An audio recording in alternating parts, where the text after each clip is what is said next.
자, 오늘 성경 본문의 말씀은 마가복음 5장 51절에서 25절이 아니라 52절입니다.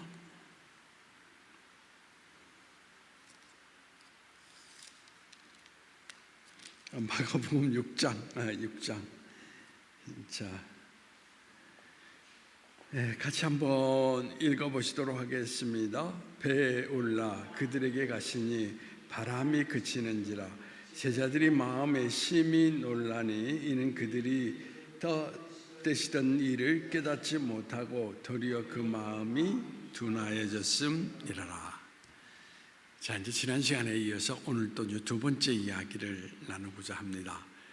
갈릴리 바닷가에서 큰 풍랑을 만났을 때 제자들은 믿음으로 그걸 극복하지 못하고 실패했습니다. 그럼 그 실패한 원인이 뭘까라는 것을 우리가 성경 본문 가운데에서 찾아보고자 오늘 여러분들하고 두 번째 이야기를 나누게 됩니다.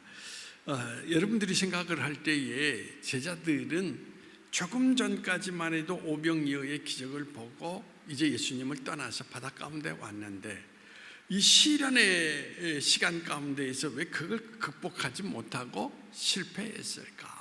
뭐라고 생각하십니까? 첫 번째는 오늘 이제 날씨가 더우니까 질문을 많이 던지기보다는 제가 이야기를 드리죠.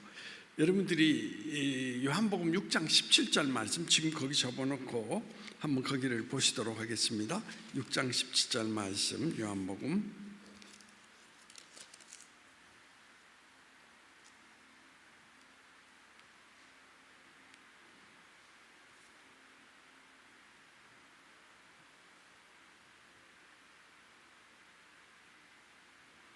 자, 같이 읽어보시죠. 시작. 배를 타고 바다를 건너 가버나움으로 가는데 이미 어두워 왔고 예수는 아직 그들에게 오시지 아니하셨더니. 이게 중요한 의미가 담겨져 있다라고 말씀을 드릴 수가 있습니다. 제자들이 실패한 이유는 바로 예수님이 그들의 눈에 보이지 않았기 때문에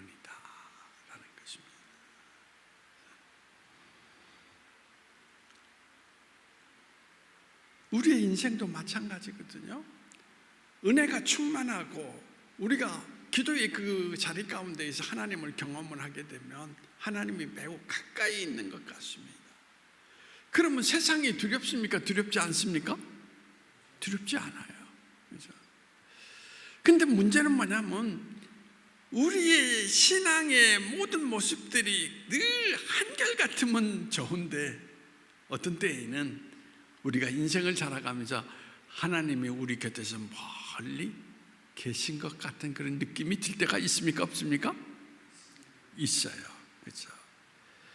바로 그 순간 우리는 뭐냐? 작은 시련에도 우리는 그 시련 가운데 우리 인생이 완전히 두려움에 사로잡혀서 아무것도 행하지 못하는 그런 모습을 드러내게 된다는 것입니다. 그러므로 신앙길 가운데에서 우리에게 가장 힘이 되는 것은 뭐냐? 예수님이 늘 우리와 함께 계시다라는 것을 가까이에서 느낄 수 있는 신앙의 자리를 갖는다라는 것, 그것이 우리에게 바로 삶의 힘이 된다라고 하는 것을 나타내주고 있다라는 것입니다. 그러므로 오늘도 우리가 기억을 해야 될 것은 성령의 그 체험을 하는 데서 끝나지 말고 성경에서 우리에게 강조하는 것이 뭐냐면 성령 뭐라고 그럽니까? 충만하라. 변함이 없이 늘 하나님의 임재하심을 느끼고 살아갈 수 있는 날마다의 삶이 돼야 우리가 신앙의 길 가운데에서 우리의 삶의 자리에서 승리할 수 있는 사람이 된다는 것을 말해주고 있는 것입니다. 오늘도 우리가 기도하는 이유, 말씀을 우리가 암송하면서 늘 되새기고 묵상하는 이유가 어디냐? 나에게 가까이 계신 하나님을 눈에 보듯이 하나님의 세계를 바라보면서 걸어가는 인생이 되기 위함이라는 거, 그걸 잊지 마시기를 바랍니다. 두 번째로 예수님이 오셨어요. 예수님이 쫙 나타나자 제자들이 예수님을 바라보고 뭐라고 얘기를 했죠? 뭐라고 얘기했습니까? 예? 예, 누가복음 24장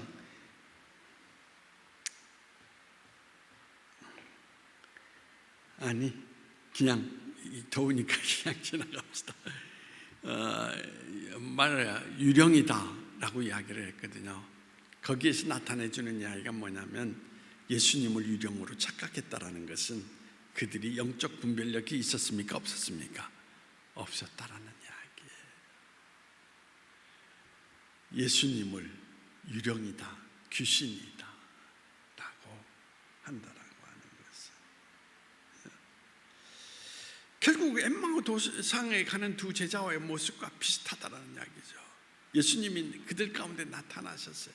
그런데 엠마오의 길을 걸어가는 두 제자는 예수님을 보고도 알았습니까? 몰랐습니까? 몰랐어요.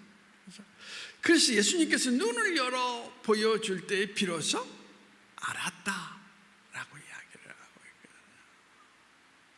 그러니까 우리가 신앙의 길을 걸어갈 때에 중요한 것이 뭐냐면 영적 분별력을 가질 수 있는 영적으로 민감한 사람이 되어야 된다는 이야기인 것입니다.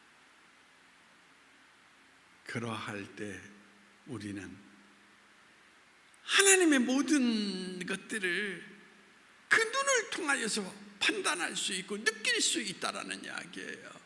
근데 중요한 것은 뭐냐면 예수님이 지난 시간에도 말씀했지만 너희는 봐도 보지 못하고 들어도 듣지 못한다. 왜 그렇습니까? 영적인 눈이 가리워져 있기 때문이다 라는 것이거든요. 그러므로 오늘도 신앙이라고 하는 것은 일반적인 지성의 눈으로 볼 수 있는 게 아니에요. 신앙이라고 하는 것은 영적 눈으로 그 모든 것들을 볼 수 있게 된다라고 하는 거. 조금 전에 장로님이 죽어야 달라진다라고 그런 이야기를 했는데 전기 충전기로 뭐 죽어서 볼 수 있는 게 아니라는 이야기예요. 거듭나야 된다. 영의 눈을 떠야 된다. 그래야 보고 달라질 수 있다라고 이야기를 드릴 수가 있다라는 것입니다. 안 달라지기는 왜 안 달라집니까? 영의 눈을 뜨면 달라진다라는 겁니다. 서울에서 이사 온 그분이 원래는 전주 거리에서 주먹 쓰는 아주 유명한 깡패였습니다. 그런데 그분이 눈이 열려서 그 생활을 다 청산하고 그리고 신학 공부를 해서 목사의 길을 걷는 목사가 되는 변화를 가져오는 것을 볼 수 있습니다. 그러므로 오늘도 여러분 지성의 눈, 이성의 눈이 아닌 영성의 눈으로 성경을 읽고 예수님을 바라볼 수 있는 그런 눈이 여러분 인생 가운데 나타나기를 원합니다.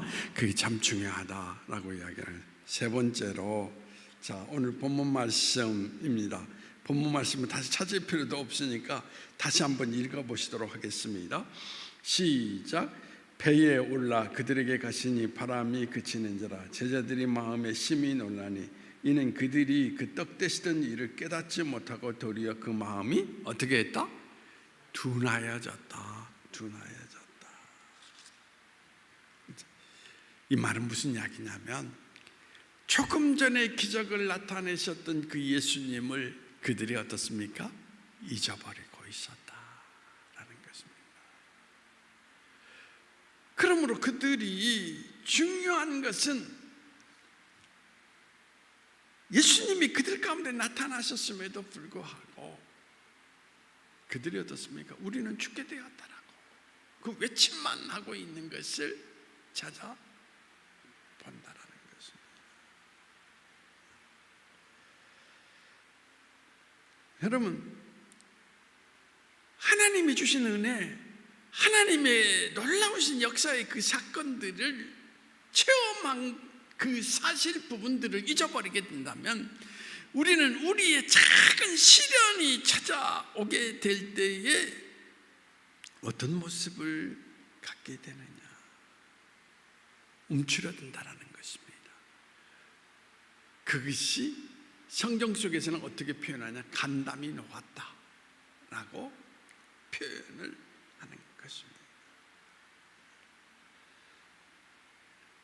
꼭 기억을 해야 될 것이 뭐냐면, 어려움을 겪을 때마다 여러분 인생 가운데 하나님께서 나타나셔서 역사하신 사건들을 잊지 말라는 것입니다. 그 하나님은 지금도 살아계시고 지금 나의 삶의 자리 가운데 어떻게 하시는 분이시다? 역사하시는 분이시다. 그 믿음을 가지면 모든 것을 극복해 나갈 수 있는데, 그것을 잊어버려 결국은 어떻습니까? 마음이 둔하여졌다. 마음이 둔하여졌다라는 것. 그것을 여기에서 지적하고 있다라는 것입니다. 그러므로 오늘도 여러분들이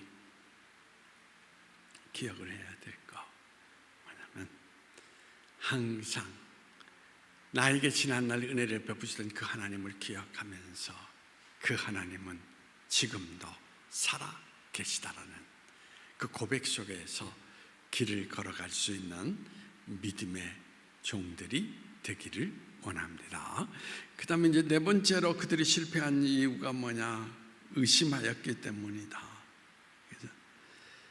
자, 여러분, 물 위로 걸어오시는 예수님을 보고 베드로가 배에서 나와서 물 위를 걷다 바람을 보고 무서워서 물에 빠지는 장면이 나옵니다.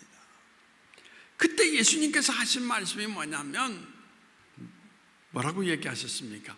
믿음이 없다라고 얘기했습니까? 뭐라고 얘기하셨습니까? 믿음이 적은 자요. 자, 한번 찾아보세요. 이건 뭐 마태복음 14장 31절. 자, 그 옆에니까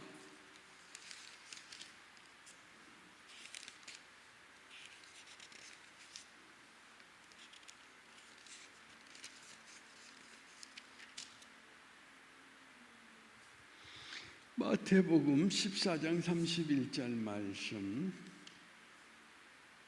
자, 30절부터 읽어보시도록 하겠습니다. 시작. 바람을 보고 무서워 빠져가는지라 소리질러 이르되 주여 나를 구원하소서 하니, 예수께서 즉시 손을 내밀어 그를 붙잡으시며 이르시되 믿음이 작은 자여 왜 의심하였느냐 하시고.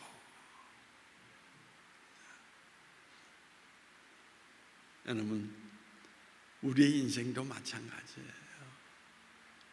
삶의 길을 잘 걸어가다가 시련에 봉착했을 때에 여러분들이 예수님을 의심하면 어떤 결과를 가져오느냐?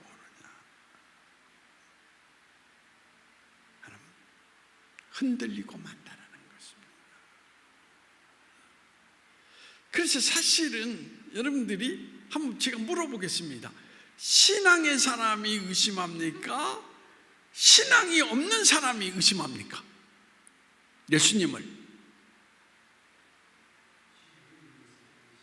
신앙이 있는 사람이 의심을 해요. 없는 사람은 아예 의심 자체를 안 해. 그렇기 때문에 의심이라고 하는 것을 대체적으로 성경을 다 읽어보면 믿는 사람들을 향하여서 이야기하신다는 것입니다. 그런데 그 의심이 잘 길을 걸어가다가 우리 삶 전체를 흔들어버리고, 그렇죠? 무너지게 하는 결과를 가져오게 된다는 거예요. 그것을 오늘 우리에게 말씀해 주시고 계시는 것을 찾아볼 수 있다는 것입니다.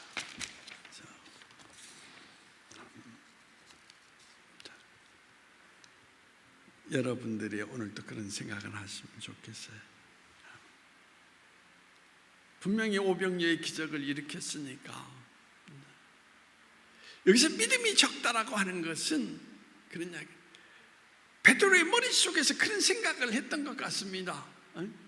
오병이전은 육체 가운데에서 그래도 그렇잖아요, 행했던 일이고, 바다 한가운데에서 파도 속에 생사의 죽음을 겪고 있는, 이건 아마 예수님도 못할 거야, 그렇게 생각한 것 같아요. 그러니까 여기에서 결정적인 중요한 것은 뭐냐면 큰 믿음을 가지면 되는데, 그렇죠? 오병이어의 기적인 하나님은 이제 죽음에서 우리를 건져내실 것이다라고 그 믿음을 가지면 좋은데, 없다라고 하는 것은, 작다라고 지적한 것은 뭐냐면 큰 믿음을 갖지 못했다, 그 이야기거든요. 오늘 여러분들이 큰 믿음을 갖기를 바랍니다. 그러죠. 그래서 저는 늘 이야기를 듣는 이야기가 있어요. 교회 안에 식구들도 하나님 앞에 기도할 때, 하나님 나를 필요한 도구로 써주십시오. 그러기 위해서는 나에게도 재물의 능을 주십시오. 근데 기도할 때 한 달에 500만 원만 벌 수 있도록 해 주십시오. 그러면 이렇게 해서 하나님을 위해서 살아가겠습니다. 근데 사실은 500만 원이 크다라고 생각하면서 했는데 그게 얼마 안 가서 이루어진 거예요. 그때 뭐라고 얘기했습니까?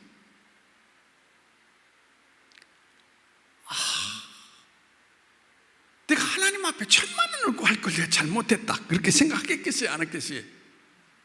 생각한다는 것입니다. 그러니까 우리가 보면은 여호수아와 갈렙이 얼마나 큰 믿음의 사람이냐. 집 한 채 주십시오 그랬습니까? 뭐라고 얘기했습니까? 산지를 주십시오. 한마디로 얘기해서 산이라는 것은 지금도 여러분들이 아랍의 그 세계 기행 같은 걸 읽어보시면 다 산 위에 집을 짓고 있거든요. 동굴을 파고 뭐하고. 그 마음은 한마디로 말해서 한 나라 전체를 주십시오. 여러분, 그런 큰 믿음을 여러분들이 가지시기를 바랍니다. 저는 그랬으면 좋겠다라고 생각합니다. 그러면서 성경은 계속적으로 이야기를 하고 있죠. 첫 번째는 뭐냐면 환난을 당할 때 하나님은 예수님께서 어떤 모습을 보여주시느냐. 자, 여러분, 6장 45절부터 보시도록 하겠습니다. 아까 51절 52절을 읽었는데 45절을 보십시다. 자,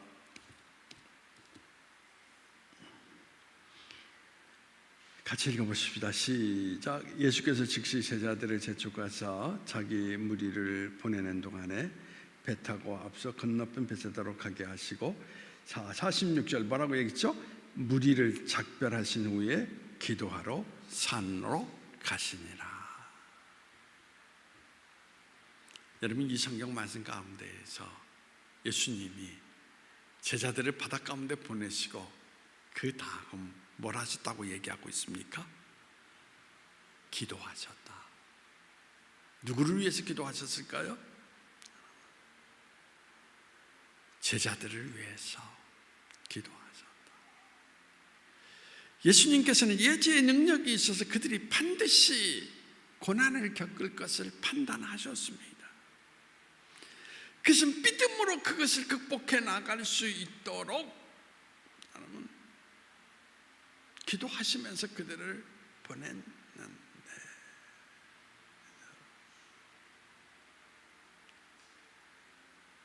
제자들이 그것을 느끼지 못했다라는 이야기입니다. 오늘도 여러분들에게 말씀드리고 싶은 것이 그거예요. 우리 장로님이나 모든 분들이 힘겹게 인생길을 살아가면서 아픔 속에서 몸부림칠 때 누군가 우리 장로님이나 온 성도들을 위해서 기도하고 있다는 사실을 잊지 말라는 것입니다. 특별히 성령께서 말할 수 없는 탄식을 너희를 위해서 뭐 하신다고 그랬어요? 간구하신다. 지금도 여러분을 위해서 기도하고 계시는 하나님,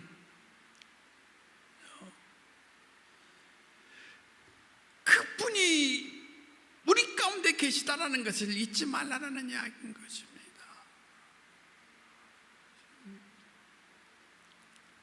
지금 어느 곳에선가 보이지 않아도 오늘 여러분의 이름을 부르면서 기도하고 계시다라는 거 얼마나 큰 축복입니까? 요즘 우리 교우들 가운데서 아픈 사람이 많습니다. 아침에 눈을 뜨고 이제 자리에 일어나서 기도가 저절로 흘러나옵니다. 현준이를 위해서, 박정순 권사님을 위해서, 정연홍 장로님을 위해서. 그러다 보면 교회 식구 한 사람 한 사람 다 기도하게 되죠. 거기에서 여러분 때로는 장로님의 이름을 불러가면서 다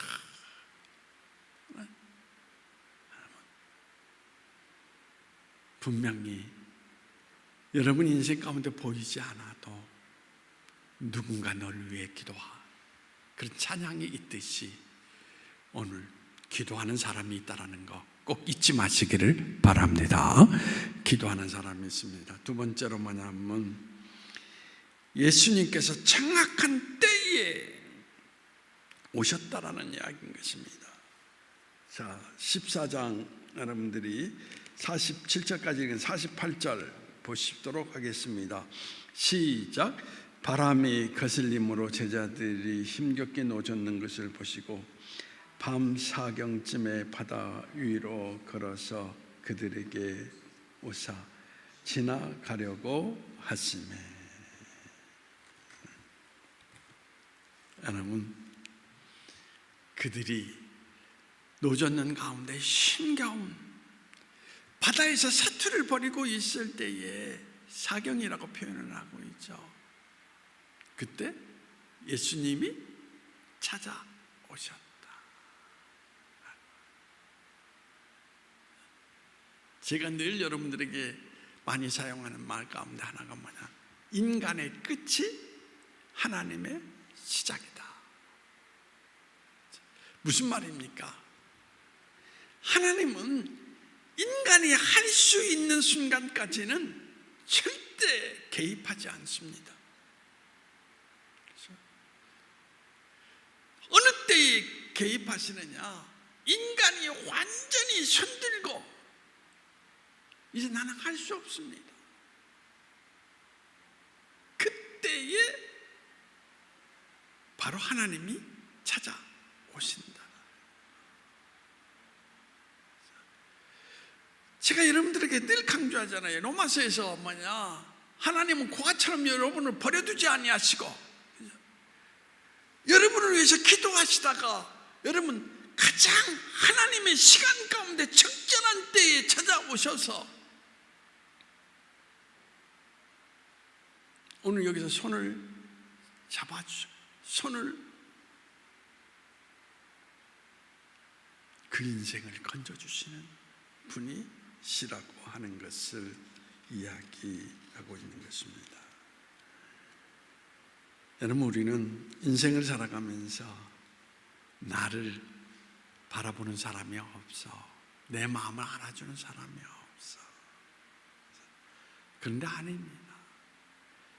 예수님은 지금도 여러분 인생을 눈동자와 같이 바라보고 계시다라는 것입니다.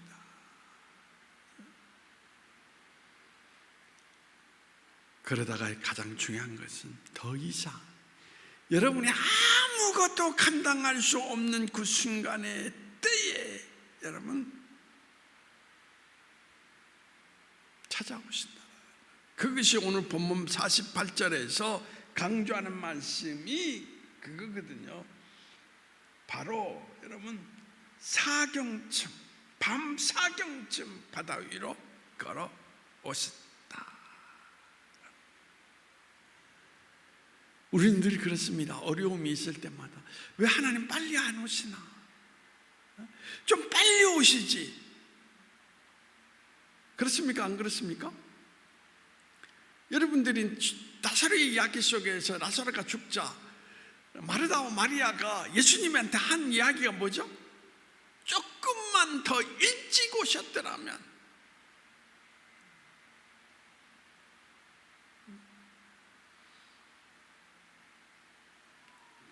근데 우리는 시간의 때를 제대로 압니까? 못 압니까?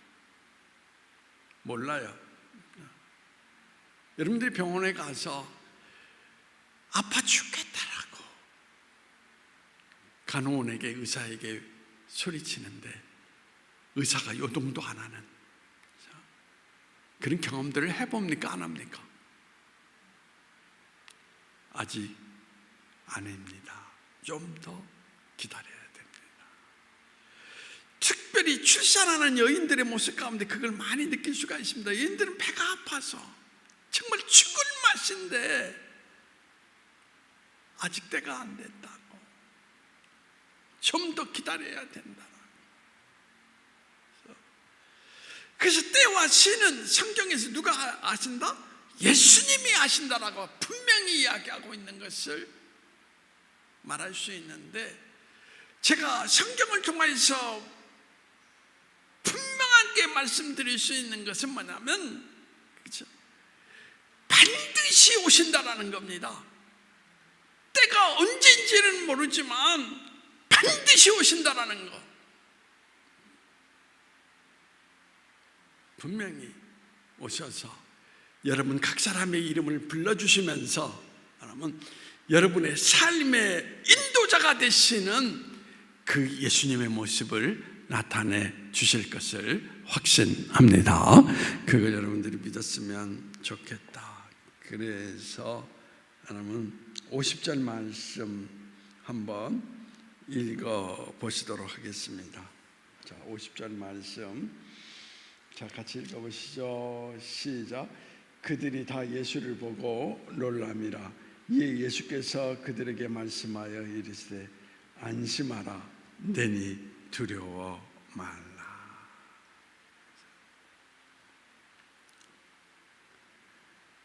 여러분, 사실 제자들은 육체적으로 예수님을 곁에 두고 있지 않았기 때문에 사나운 바다의 풍랑 가운데에서 노를 저으면서 두려움에 빠져 있었던 것입니다. 그때 예수님이 나다, 두려워 말라 라는 이야기죠. 그래서 마지막으로 여기서 이야기하는 것이면 예수님은 언제나 제자들과 함께 하셨다라는 것입니다. 함께 하신다라는 것입니다. 유태인들이 600만이 학살이 되었습니다. 아우슈비츠 가스실에서 수많은 유태인들이 죽어갔습니다. 그때 많은 유태인들이 정말 하나님 어디 계십니까?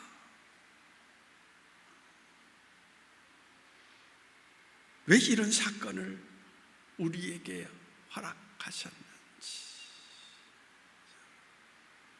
그런데 연합군이 이제 독일을 물리치고 유태인 수용소를 그들이 어떻습니까? 접수했을 때에 그 벽면에 어떤 글이 써 있었느냐? 가스실 벽면에 뭐라고 써 있는지 아셨습니까? 그 크신 하나님의 사랑, 찬양 알죠? 그렇죠? 그 가사가 거기에 쫙 써 있는 거예요. 하나님의 사랑 말로 다 형용할 수 없다.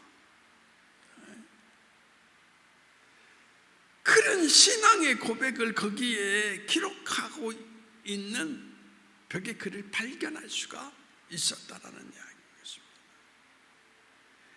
하늘을 둘말 삼고 바다를 먹물 삼아도 한없는 하나님의 사랑 다 기록할 수 없다라고 가스실에서 죽어가는 그 수많은 사람들과 발견할 수가 있었습니다. 그런데 거기에 뭐라고 쓰여 있었느냐? 하나님은 여기에 계십니다. 그 글이 거기에 쓰여 있었다라는 것입니다. 여러분, 사실은 하나님이 고난을 왜 허락해 주시는지 그 뜻을 우리가 인간의 이 지성으로는 이해할 수 없어요. 그렇죠? 600만이라는 유대인이 왜 학살을 당하셨는지 그걸 사람의 머리로 다 헤아릴 수가 없습니다. 그러나 분명한 사실은 주님께서 고난을 겪고 있는 모든 사람들 가운데 찾아오신다라는 것입니다. 그리고 그와 함께 하신다라는 이야기인 것입니다. 그래서 그들은 가스실에서도 하나님을 찬양하는 가사를 통하여서 또는 하나님을 고백하는 신앙의 고백 속에서 하나님이 여기 계시다라고 그들은 간증하고 있는 것을 우리는 찾아볼 수가 있습니다. 자, 이제 더 이상 하지 않을게요. 우리 여러분들도 피곤한 것 같은데 시편 23편만 한번 읽고 마치도록 하겠습니다.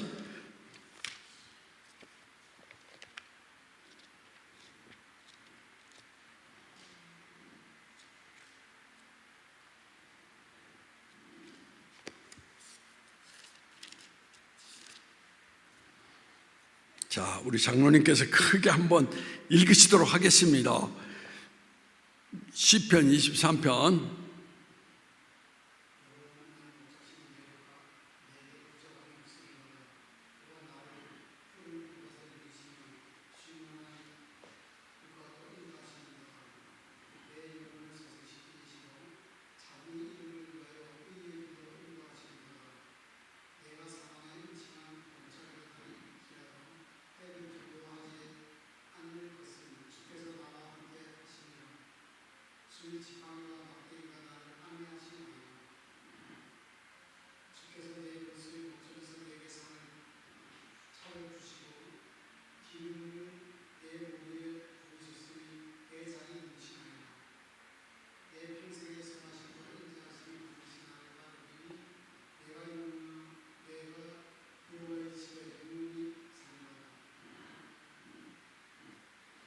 어떻게 이 시편 23편 가운데 어느 절이 가장 마음에 와닿습니까?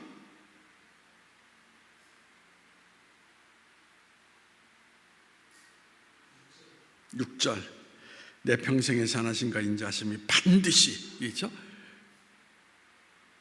반드시라는 절대적으로, 그렇죠? 나를 따른다. 그래서 나는 영영이 여호와의 집에 거할 것이다. 맞습니까?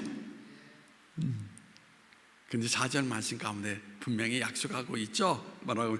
내가 사망의 음침한 골짜기에 다닐지라도 해를 두려워하지 아니하는 것은 뭐라고 그랬습니까? 주께서 나와 함께 계십니다. 이 믿음을 가지시기를 바랍니다. 그렇죠? 사망의 음침한 골짜기, 그 순간에도 나와 함께 하시는 하나님이 있다. 그것으로 세상을 이기고 오늘 이 땅에 여러분에게 찾아오는 모든 고난을 이기고 예수님과 함께 승리자로 설 수 있는 하나님의 종들이 되기를 원합니다. 자, 기도하시겠습니다. 감사합니다. 어느 순간도 우리를 떠나지 아니하시고 우리를 위해서 간구하시는 예수님, 그 예수님께서 우리에게 함께 하신다 약속하여 주셨습니다. 이제 이 믿음 속에서 오늘 우리가 세상 속에 부딪히는 모든 삶의 문제를 이겨나갈 수 있도록 큰 믿음 허락하여 주시어서 예수님과 함께 승리자로 설 수 있도록 우리를 주님께서 주장해 주시기를 원하오며 나사렛 예수님의 이름으로 기도하옵나이다. 아멘. 301장 찬송을 부르